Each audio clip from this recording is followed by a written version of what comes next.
He was always in command. He always got respect. And there was this absolute incredible charisma. It's the only word for him. He has another dimension, I think, that everybody doesn't have. He loves women. He just has all women. I mean, I don't know what it is. It's Gypsy, the Gypsy in him. Love Bunny. Don't like him, I love him. He's the only souvenir I have. I always came home, didn't I? I always came home. Well, yes, because I hold him in if he went too far.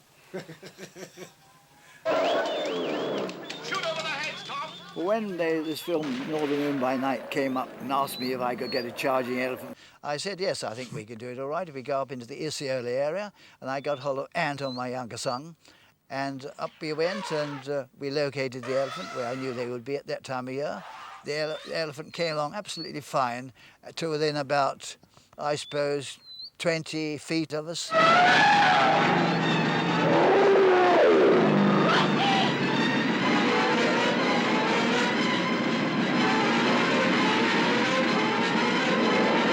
then I said to Anton, now.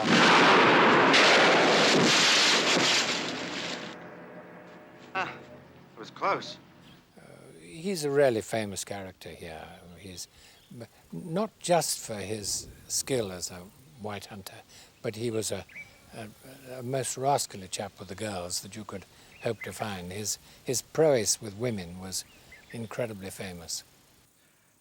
Yeah, after we'd got the charging solo bull, the director said, well, Bunny, that's just about all we want. But if you can get some elephant moving across the foreground and the cameraman can take that in, that will be very valuable as fill-in shots.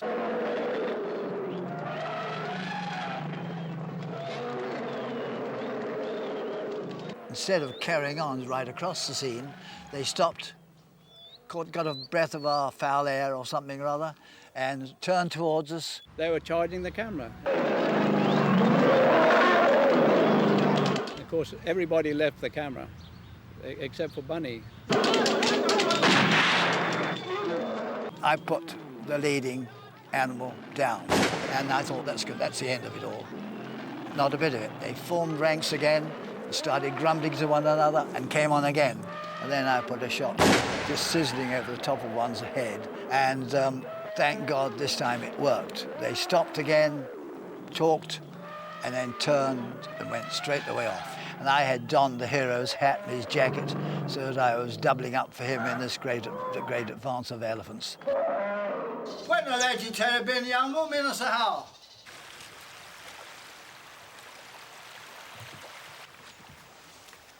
Oh, no pata. Ndio napata. Ndio sasa. Yaziseilani, subuhi fajiri na ubani, subuhi fajiri na ubani. Ukitaka kula chungwa, kula chungwa kiunguja, kula chungwa kiunguja. Subuhi na mapema, subuhi na mapema. Bored, sitting here? Never. When in doubt, then anyone passes by, I see what they're doing. And then if a yacht comes in, I always make up a story about the yacht. I mean, I always make some sort of fairy story. I always hope there's going to be a girl on the boat. Because here you are. That's what I sit here for, the telephone to ring. Now, who would be here? Hello, there we are. Hello, is that sweet Carol? Is that right? Is that you? When are you going to come round and kiss me good morning? He's a rogue. He still is. I'm hopeless? No, I'm not. I'm hopeful. I like Bunny Allen very much because he's a joke man. He's a joke man. He likes to speak with the people and to play with the people too. He's a good man. Also, he's a friend for everybody around the village, you know. So he's such a, kind of social man in the village. Everybody, when Bunny walks along, you hear one old chap, oh, Jumbo Fundi, how are you, Fundi, you know, builder.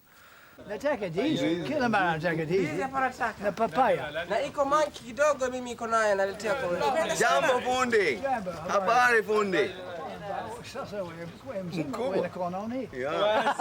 You see, I think Bunny was one of the first people to build in the Arab style. Up country in Kenya, I built myself several houses. And then when I came here, I built a Makuti band, a thatch house, which we lived in for about a year, 18 months. Then I started to build this house. Started to build this house about 25 years ago, maybe 30 years ago, and I'm still building it.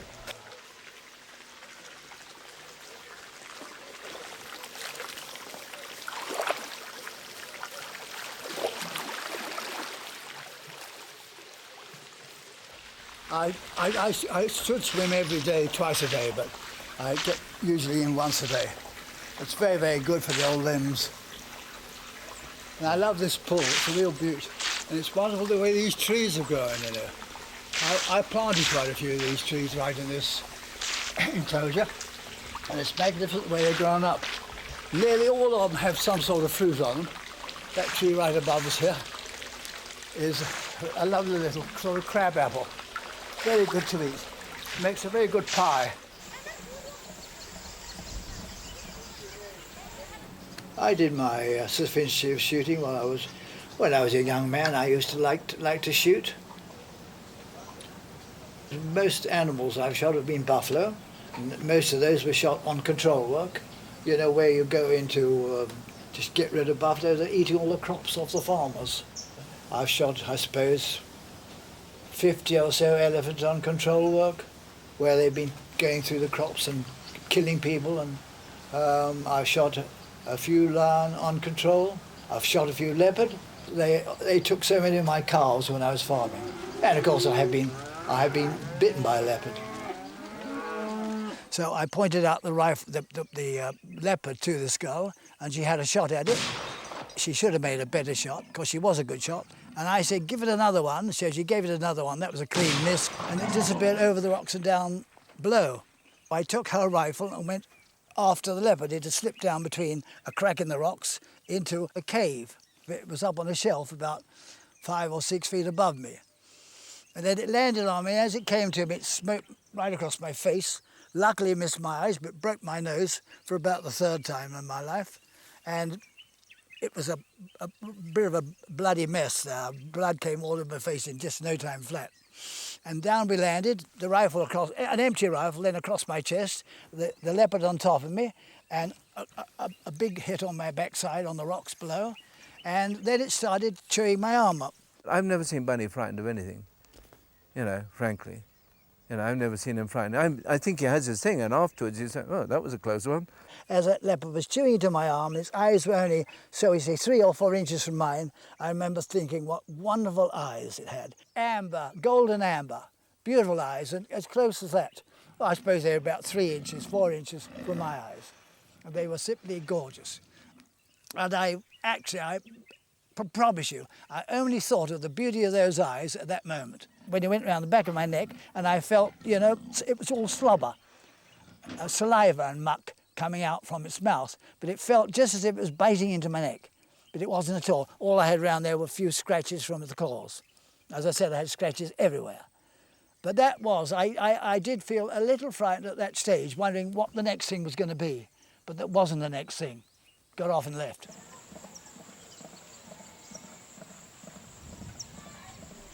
I mean, when I think of England, I chiefly think of London and the Thames Valley. And that's where my grandfather used to live. Gypsy Cooper, and he built carriages and things for the kings and queens of those days.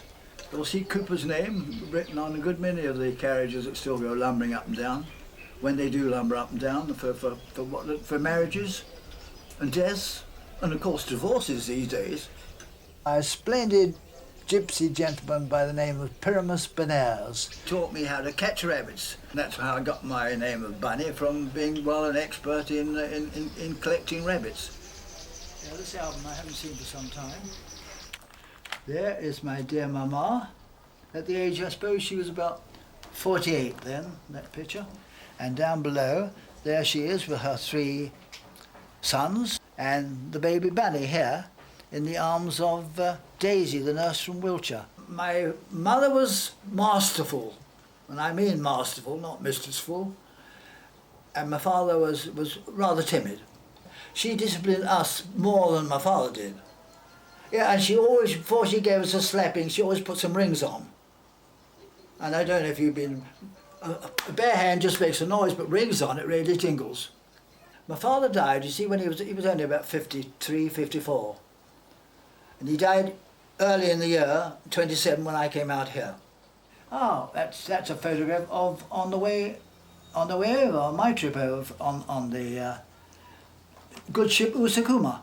And that is my brother Bar with a lion he shot at a farm, coffee farm just outside Nairobi, certainly within 10 miles of Nairobi centre.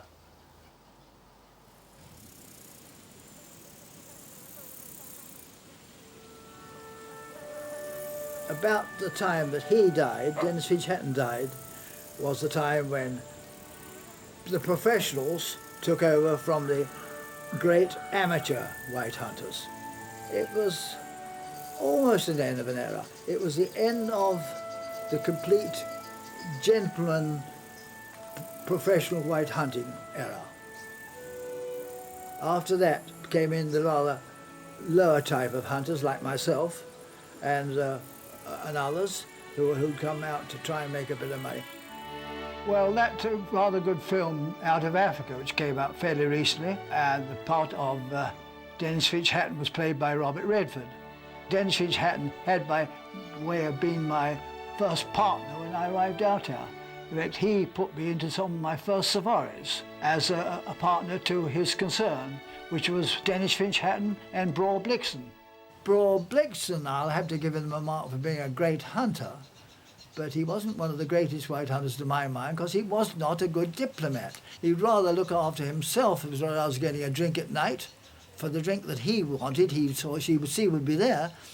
For the customer, he wouldn't be so particular. I think that Bunny's future safari life was very much based on the experience that he gathered from Blix rather than Finch-Hatton. That doesn't mean that Finch-Hatton wasn't an outstanding professional hunter. I did get the name for running a good safari, but I can put that down to knowing the right sort of people when I started my hunting. Mark you, when I first started my safaris, half of it was done on horses and donkeys because you couldn't get the cars into the areas that we were hunting. Yes, my first hunting car, that was old Puffing Billy. It was a thing called a Rugby Durant, and it had wooden wheels. I used to have to soak the wheels overnight very often, otherwise it was going along, I mean, most incredible noise, I can't imitate it. I mean, I was a very junior hunter in those days, let's get that square. I mean, I was chiefly the sort of bottle washer and carrying food to camp. But there were times when I had the privilege of taking out the Prince of Wales with Dennis Finch-Hatton.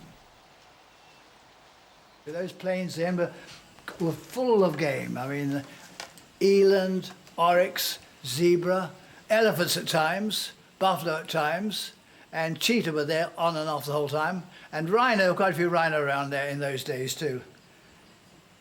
Not so now. There are just thousands and thousands of sheep and goats belonging to the Kikuyu. They're all over that country now.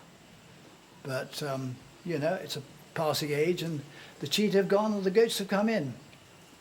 And the sheep have come in, but they're unfortunately not growing any mint for the mint sauce. I mean, whenever you went out on safari, it appeared to rain. My biggest headache always on safari was, will the transport get through? In the 30s, I would say a safari was never under 6 weeks, maybe 2 months. I mean, the royal safaris, in fact, were of 3 months' duration, not continually on safari. And then you'd move camp. When you did that, you moved the whole of the party into Muthaiga or some other hotel somewhere in Nairobi. During that time, they were kept amused by race meetings, polo tournaments, and entertained too by good girls like Beryl Markham, to a certain lesser extent by Karen Blixen, because she was always willing to have and loved to have luncheon parties at her nice house out at Karen. What did you think of Beryl Markham herself? Oh, I liked her very much indeed. She was so full of guts, I mean, I had to admire her. And she had a heart of gold. She was an adventuress, but a wonderful adventuress. A marvellous job she did. I admired her from the very beginning to the very end. But you never had a romance with Beryl Markham? Never, no. I kissed her good morning and I kissed her good night. And that was it? But I never kissed her in the middle of the day, and that means a romance.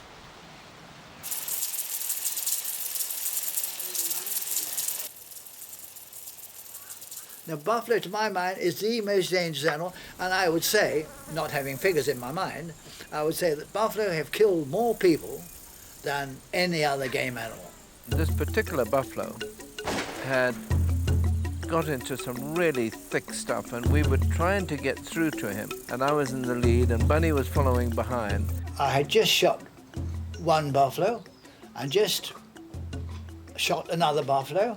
That left me with an empty rifle. So this buffalo just came straight at Bunny. Well, Bunny lifted up the gun and click, click.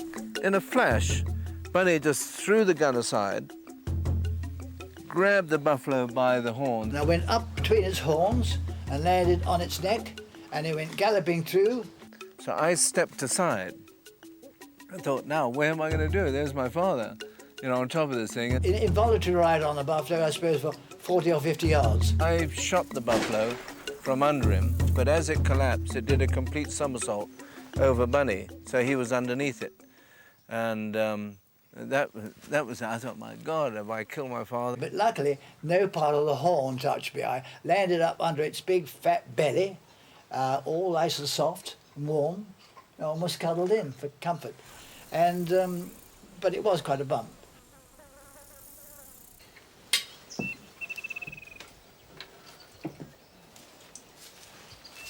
Where's the peat harbour? Ah, dear, Jeri apple. Honey. Bit of sugar. Oh, honey. Yes, have some honey. I got married in, I think, 1930. There was a girl who had come up by aircraft from one of the first flights up from South Africa. I mean, she was a very sweet girl, a beautiful dancer, and I was very fond of dancing in those way gone days. Will you put some milk for me? And became a very good housewife, a magnificent mother, but an impossible person for me to live with. William, are you a good boy? David, Anton, and Lavinia, my 3 children, were all from Babs. Thank you, Lou. Anton is now living in Texas. He married a rich Texas lady. Honey. That's for honey. And David, of course, lives chiefly in Nairobi, sometime in London. And my daughter, Lavinia, is in Australia. I take quite a lot of blame for my first marriage falling to bits. I was a bit on the wild side from time to time, and I wasn't always prepared to stay at home. Is this a special kipper? Yeah, this is a special kipper. English kipper? English kipper, yes. And you know, if I went out to a party at the club, I would be rather delayed coming back. Sometimes the roads were so bad you couldn't get home. Anyway, it's a good story. Yes. 99, it's fine. Wait. I have quite a love for my children. I mean, some males don't show their love. I'm a male that does show my love. I must have I've got gypsy blood in me, because that helps a bit. That's old Apple. Isn't Apple fine? She was born right here in this garden. We've got Apple, Maggie Thatcher, Bardi the Bull, Snowdrop, Daisy, Scrumpy, Buttercup, and Pippin. That pillar behind you there, and that 10 foot apart, they go right down through the stories, right to the bottom of the house. Same pillar. They're linked up the whole way through, just like that. The builder. Was he a builder? Well, I wouldn't say. I'd say he was an imaginative builder. He was an artistic builder. He created homes, but whether they stood up for very long or not is another story. Well, they've been building houses. The Arabs have been building houses in this style for thousands of years. You know, ever since there were these poles, buriti poles. What are they called? They grow in the water, you know, what are they called? Mangroves. Mangrove poles, that's right. I forget my own name next. The locals maintain that when Bunny first started building his houses, that he would walk around the village to find a suitable plot, mark with the heel of his boot the rectangular shape that he wanted the house to be, and they were the foundations. I just supervised it and did the sort of measured it out, not with a ruler or a tape measure, just with my feet. They're better.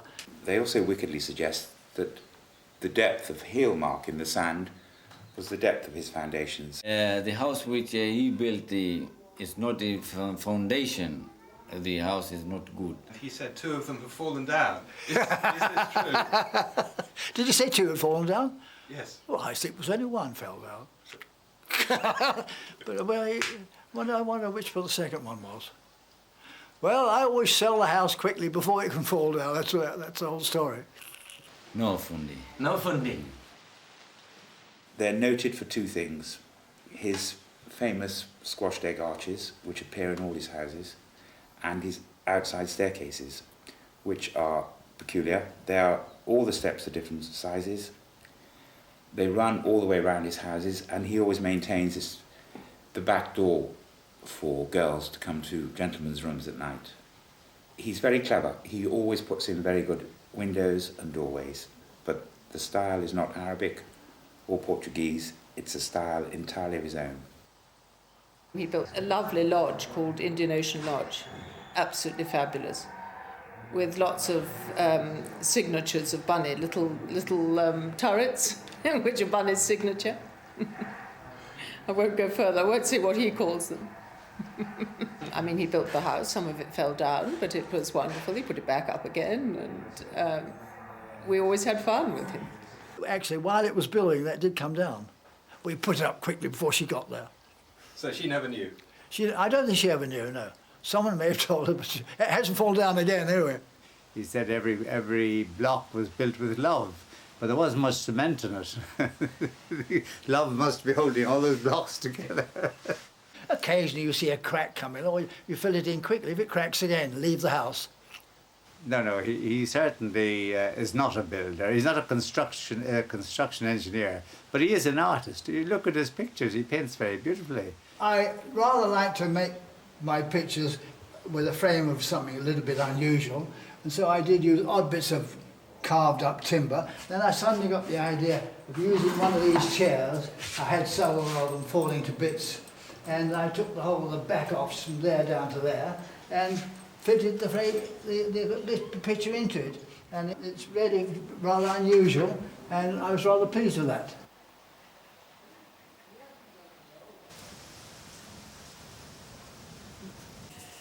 Old George has just gone by. Behaving nicely.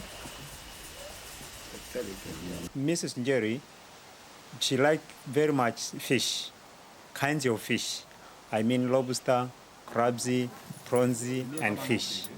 But no meat. If the things they sell for 20 shillings, I say, no, that is too much, So sell me for 15 shillings or 16 shillings. So for that, Miss Jeri, she liked very much.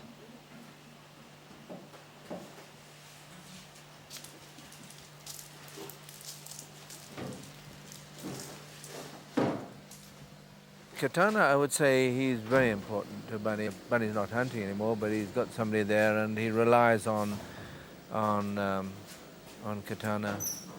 as his right-hand man. Oh yes, he's a delightful young man. He really loves those two, and Bunny and Jeri would be simply lost without him. They going to what is called fish Portuguese. Fish Portuguese here.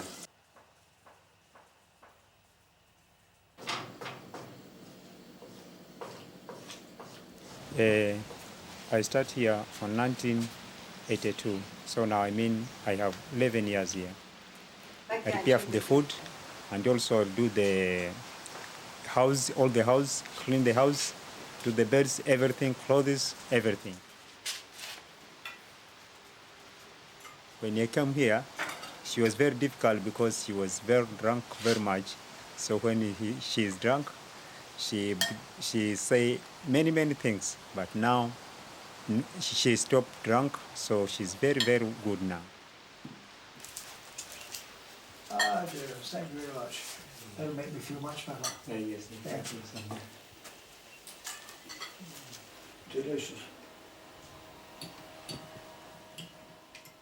I'd read many books, all the books I could get hold of adventure in Africa, and I heard all about these old explorer pigs and all those wonderful gun bearers that were going along with everyone. So the first idea I had in mind was to get a good gun bearer. First of all, I got hold of that splendid Gypsy Kikunyu. He's called Kikunyu by the Kikuyu because he was tall and he used to go along through the grass like a caterpillar. So they called him Kikunyu. His real name was Mama Sabon, rather a smart name. Kikunyu was Bunny's first sort of hunter companion when he first came to Kenya, and he brought Darby as a youngster. They were the same tribe. Of course, Kikunyu, he worked with me until the big film Mogambo, but Darby stayed on.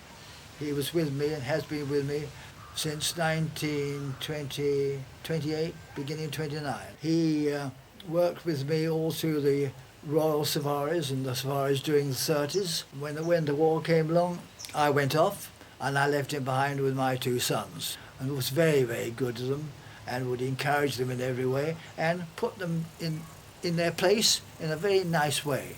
Darby was an absolute instinctive shooter. A yellowneck Franklin suddenly jumped up right at our feet, and it just went off. And he didn't even bring the gun to his shoulder. Just from the hip, doof, and down it went, you know. I remember Anton and I looking and saying, this is it. So from then on, he was our hero, totally. But I would say that on at least 6 occasions, this young Darby stopped me from walking onto a wounded buffalo, which is the worst thing you can possibly walk onto. And we were hunting elephants, and all of a sudden we ran into this herd of about 4 buffalo that just charged out of nowhere. And I shot this buffalo and knocked him onto his knees, but he came back, and I went up in the air like that. And then when I came down, he broke my pelvis with it. He hooked me like that. And I remember just great pain. I screamed out, and I went down the buffalo side. Darby may have been waved at him. I don't know what he did, but he certainly got him off me. I mean, that was just second nature to him, to be always at the front line and be completely brave. And a very good companion, too. He was a very good rider. He used to help me train my horses when I had quite a few. And there were times when I had got separated from him, and I tell you, in that African bush, I felt extremely lonely. Not much of a cook, but his Gypsy stew wasn't quite as good as my Gypsy stew. Oh, I think Bunny would have been, well, as he was, totally devastated when Darby died. Like a piece of him disappeared. He was a part of Bunny. He was complaining of stomach pains, and I gave him a bit of a massage with a bit of lion fat, which I kept for those sort of occasions. And in the morning, when she brought me news on him, I said, he appears to be all right. And God, in a few minutes, within about a quarter of an hour, he was back with me and said, I'm afraid Darby's dead. And so we were all completely upset.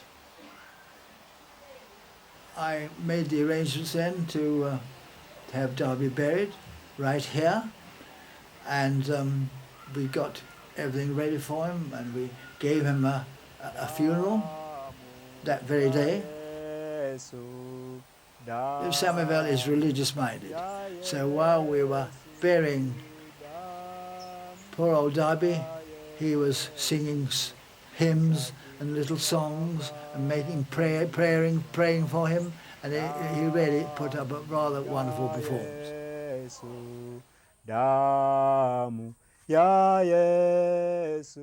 Gun bearer actually does a lot of jobs. He's your companion, really. He's your companion, your trusted companion, and basically I don't think any white hunter was ever really successful without a very good gun bearer.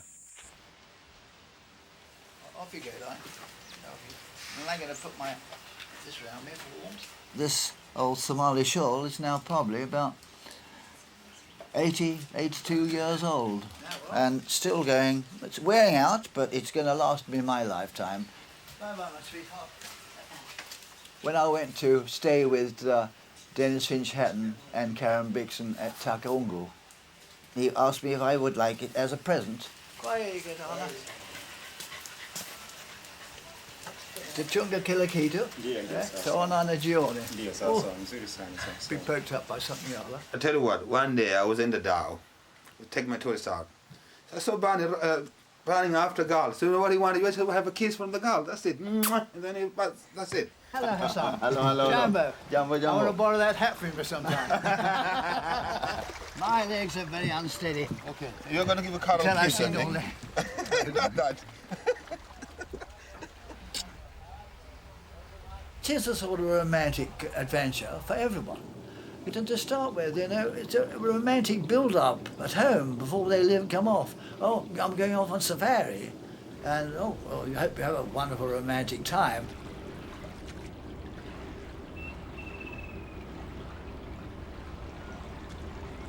I think Bunny was a real fun hunter. He was not a trophy getter. You know, some guys could only make it if they've got the top trophies in the world.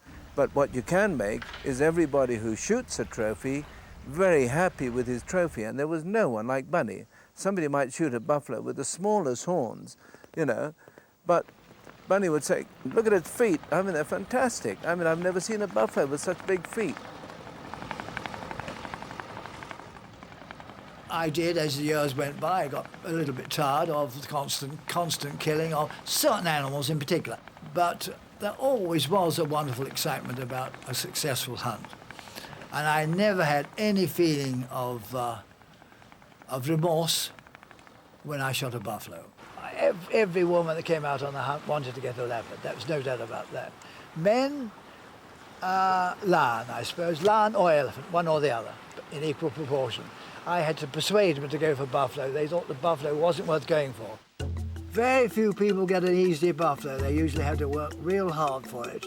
A wounded buffalo will certainly circle you and will come in behind you. You'll think he's still ahead of you. You'll find his tracks, whereas he's done a circle behind you and come in behind, and he'll charge you from behind. Every buffalo is intelligent, and there are a lot of buffalo. I would say that lions are certainly very intelligent, but in a slightly different sort of way. A rhino is not intelligent. He charges uphill because he's a damn fool. Bunny was an absolute expert at mixing us up. He never let any one of us hunt with one client too long, so you'd get some sort of jealous relationship going on. He always switched us around. Everyone wants to rather possess you. They want to possess the white hunter who is looking after them. Most of my safaris had at least 2 or 3 white hunters. I would not be the only one. So he would say, all right, okay, David, today you hunt with Euphrates. Anton, you hunt with Martita. And he'd move us around.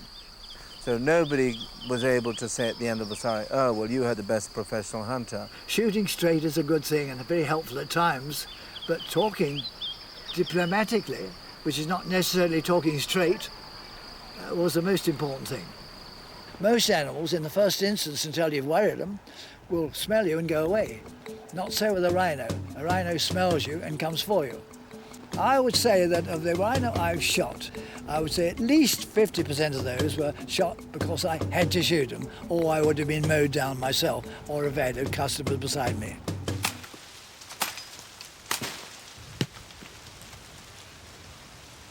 Nearly around it. The job is done. Thank you. Thank you very much. It's very kind of you. Thank you. Life was always romantic with Bunny. It was always, everything was special. Delicious. Very good. The sweetest I've had ever. Breakfast was special. The eggs came from his chickens and the toast was special, and marmalade. He made the marmalade. It was rough as well, but there was a tenderness to it. He's not a sort of cosy grandfather. His energy embraces you. By being around him, you pick things up. Peter?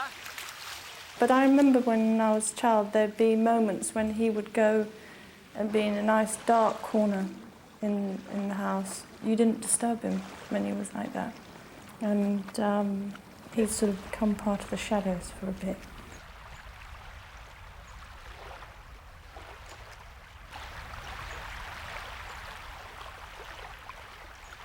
If anyone asks me which is my favourite country in the whole of East Africa, it is the northern frontier of Kenya, which is very much like this country right here near the coast, in actual fact. You know, I never liked being shut in walls. I think I was born in a caravan, probably. It's the wide open spaces and beautiful air to breathe. I mean, it's all champagne. Well, before you take a man or a woman out on a hunt, you have to buy your licenses for every animal. You know, a lion would be so much, an elephant would be so much, a rhino would be so much. I think I advertised once. Some new magazine came out in Nairobi. Bunny Island safaris, the most expensive in Africa, but the best. Even before the first light, you get the sounds of Africa. Some of the really early bird songs start, and the crickets making their peculiar noise. Maybe a lion roaring off in the distance, or grunting. And the roaring of lions, half a mile away, has actually made the ground shake under when you were sleeping. And that is rather a chilling thrill. You hear the noise of the kettle being put on, and you know you're going to have your lovely brew of tea. Then you hear the skinners getting their skins out that they've got to attend to, the horns being looked after, and the whole camp gradually waking up. But the cooks were getting better and better all the way through. They only knew how to cook on open coals. They're absolutely marvellous. And the most beautiful bread. Bread and rolls in the morning for breakfast. Hot rolls, you know, the whole thing. Sometimes, I mean, there's no doubt about it, that some of the people who come out on safari come out with romance in the back of their minds. Not the slightest doubt about that. They almost want to have sort of photographs of the preventive hunters that are going to come out with them.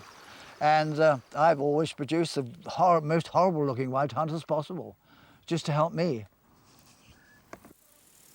Your job is to take people on safari and make them enjoy the safari and accomplish what they are trying to do on a safari, whether it be collecting of a trophy or two, or photograph or two, or a sweetheart or two. Well, very often I must say that I did find women rather more bloodthirsty than men on safari, more absolutely intent on achieving their object. When you're out with a woman on safari and she has made a kill of an animal that she has been searching for very vigorously, that she is quite overcome with emotion, and she has to show that emotion, and always is receiving a kiss from the hunter in charge. When I had a wounded buffalo, wounded lamb, wounded anything else, I always tried to leave the customer behind. If possible, you'd always get them up to put in the final shot, because that pleased them. If there was a wounded animal, we kept the customer right out of it. And in most cases, thankfully, they took your word for it and did what they were told. Having had a hard day out hunting or taking photographs, whatever it was, you came back and you were very ready for a drink or two and the chatter around. I mean, they would go out and look at a beautiful sunset. That would build them up with romance to come for a drink in front of the fire. Nothing would be easier to have a nice little hand or large, ugly hand to hold. And that's how it really was. And the firelight and the moon rising. You know, it really didn't give any really nice girl a chance. The great thing was to send the whole camp to bed happy. No, I can't do those professional jumps. Go on, Anna. Sasa zawadi naletea mimi kisha nasafiri hao, eh? Hello, Jambo.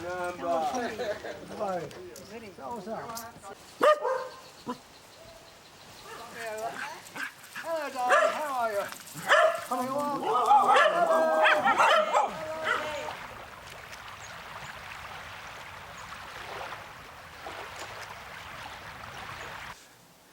You're a funny man. Chai Jeri. Do you remember one September afternoon? I stood with you and listened to a wedding tune. Didn't I go with you on your honeymoon? Remember me? Do you recall a cottage small upon a hill, where every day I had to pay another bill? And if I'm not mistaken, dear, I pay them still. Remember me? Adesso parli nombre parli hill. In Missouri got picture on the India. Can I have a little bit of cakey? Come on, cakey for Cara. I first met Bunny walking down the steps of the new Stanley. She was quite wrong. She was going upstairs and I was coming out. Because I remember I turned and had a good view at her rather nice legs as we went upstairs. And then after that, I didn't see him for 7 years. After 7 years, we came back to Nairobi. A radio message came through for Bunny Allen on safari. So it came through and everyone picked up the ears and there it was saying, I'm back in Nairobi at Mathega. Expect to see you soon. Signed, Ouch. Little banging at 3 o'clock in the morning. It came all the way down from the northern frontier. A lift on a lorry and goodness knows what to get there. It was marvellous. I had to get out of bed and sneak all through Mathega Cubs, try and open the front door, and it was so heavy. I let him in. I shouldn't have done. So I felt a bit of a cad, but I got to the door. I didn't have to thump on the door. As I arrived, it opened, and I saw this little face peering out. And I said, now, stop your lip reading. My heart's come to see your heart. Let them have a little thump together. So I was allowed in. And that's how that little story ended. And then we decided to go back to his cottage, which he had then, which was a gypsy cottage, and he painted it every different colour imaginable. It was very strange. But from that, we made a beautiful house, beautiful home, lovely ground, sort of thing. The trout stream running through it. Well, I don't think she reckoned with the women, but then she's had no alternative but to accept them. But I wouldn't think that she was very happy about it in the beginning. But I mean, there is no way you can have Bunny without the number of women that he attracts. But it didn't bother me because, after all, I was the one. I didn't have to worry anymore. No, nothing could stop Jeri. She went straight for Bunny. She, whether she seduced him, I wouldn't think it'd take much trouble to seduce Bunny, but anyway, she got him. And they've lived together ever since. Very much in love, terribly suited to each other. And in fact, I think Bunny would be lost without her because she manipulates him and she humours him, entertains him, cheers him up. She can also infuriate him like nobody else that I know. He was naughty sometimes, very naughty, but as he said, he always came home. Safari, we go to meet the people and the men and the women, and suddenly you look around at the women and you know exactly which woman it's going to be. What did you do to them? Give them diarrhea.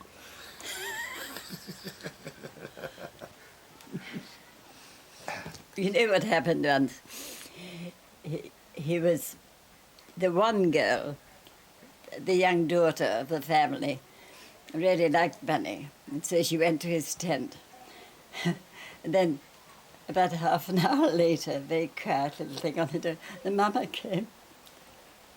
She wants to be in there as well. She didn't know her daughter was there. The daughter never told me. That? No, I wouldn't remember anything like that. No. Everyone knew about it. Oh, funny. No, if you're a professional hunter, you cannot have affairs with your customers. Don't you remember that the women used to come because you wanted a button sewing on your shirt? Oh, yes. But they used to wait till the middle of the night to have the button shirt. Well, that didn't disturb me. Yes, I don't know. The Don't French. you remember? They had a very funny escapade, but it wasn't on safari, but it was just between the safari. And he stayed with a very lovely family in Malindi. And the wife, she was very, very attractive, very nice woman. And she liked Bunny. And so they had dinner, very, very nice. And Bunny, she was saying what a gorgeous apple pie it was, wonderful apple pie. So anyway, off he goes to bed, and there's a knock on the door. So she comes and said, the coast's clear. And so Bunny got up and went to the kitchen and ate the rest of the apple pie.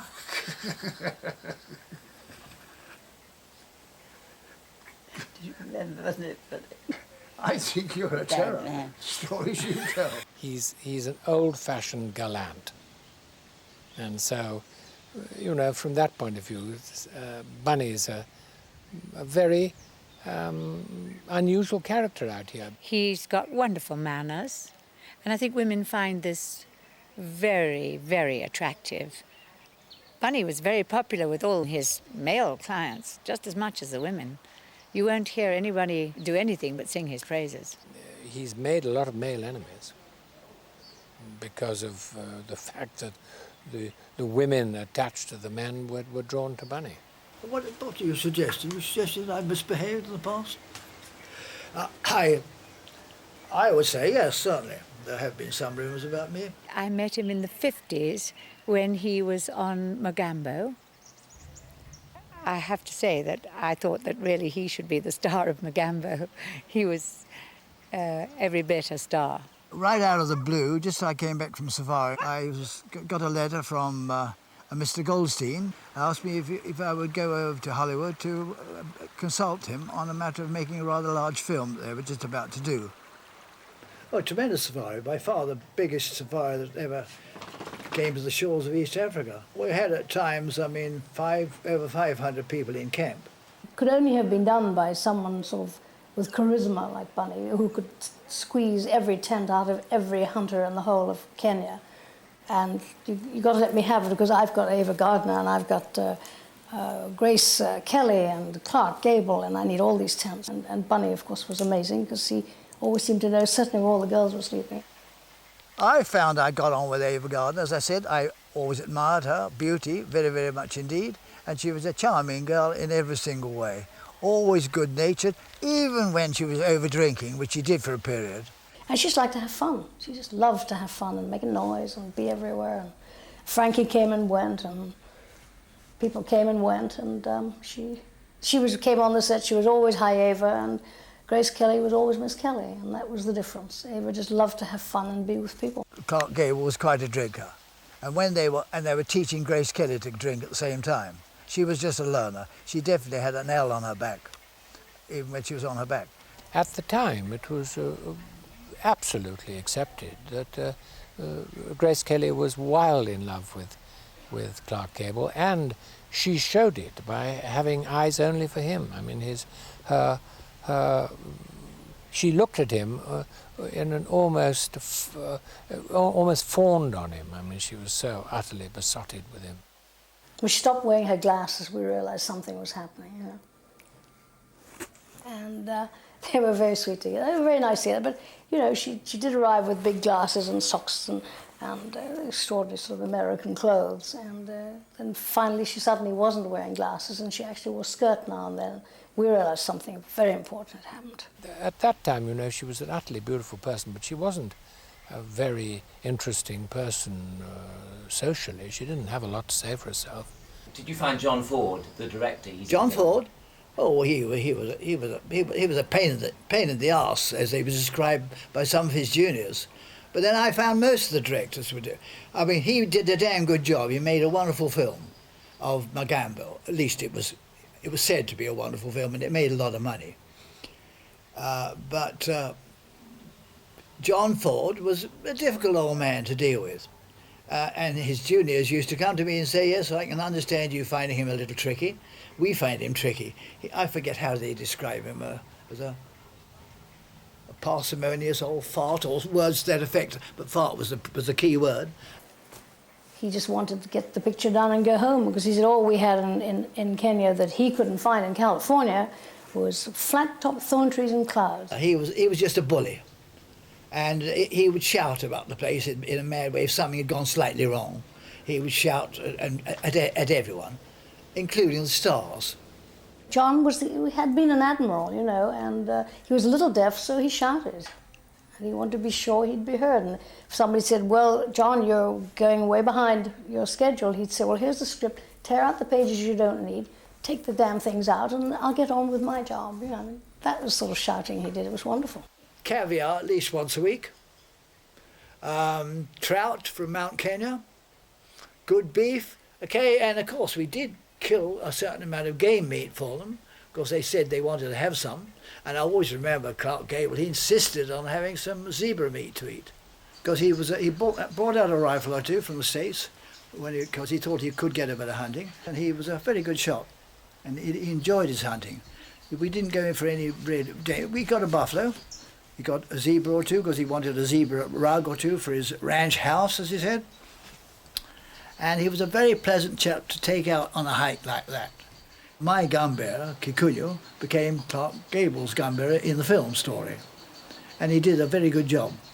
And Clark Gable liked him very much indeed. One of the hangers-on on Mogambo was Frank Sinatra, who was, at that time, married to Ava Gardner, not just pursuing her.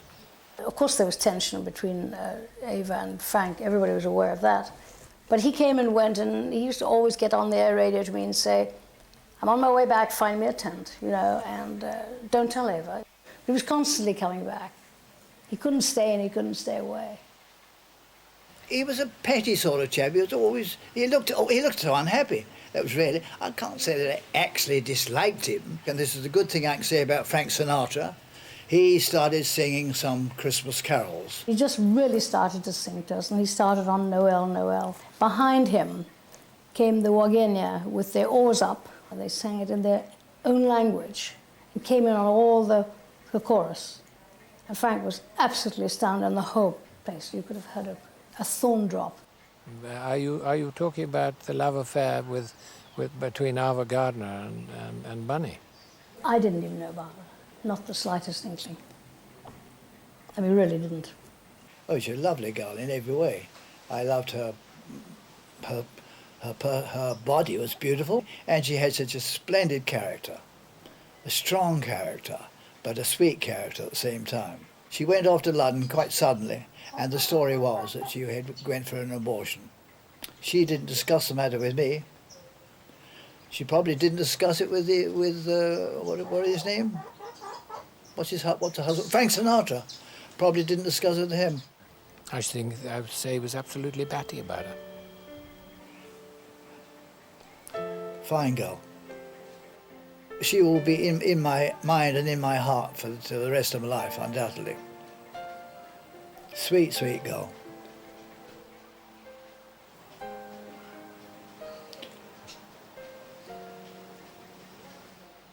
Bunny said his favourite film was... do you know what his favourite film was? No, I don't. The Australian film. What's his name? I'll get it in a minute. Crocodile Dundee. Good film? Fine film. Absolutely first class. Wonderful. I'd go and see that any time again. Oh, he liked that, yes. Well, that would be one of my favourites, too. Well, I wouldn't have minded having that little girl waving to me from a distance. I would have tried to get closer. Yes, I thought that scene waving, carrying a message, tell her I love her. I thought that was beautiful. Do you think you were a bit like Crocodile Dundee? In a way. In a way. In a sort of a way. Oh, yes, yeah. Except I think he's a bit more of a womanizer. Crocodile Dundee stuck to one. He had an eye for beauty. I reckon I've got an eye for beauty too. And not just when I say beauty, I don't mean a beautiful girl. I mean a beautiful scene. I can appreciate nature. In fact, being too close to nature's often got to mean slight bits of trouble. You know, you sort of see something that you rather like, whether it be a scene just round the corner, or the girl just round the corner, you're rather inclined to get along to them.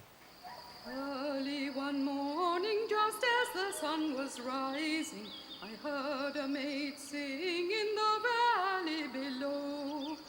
Oh, don't you see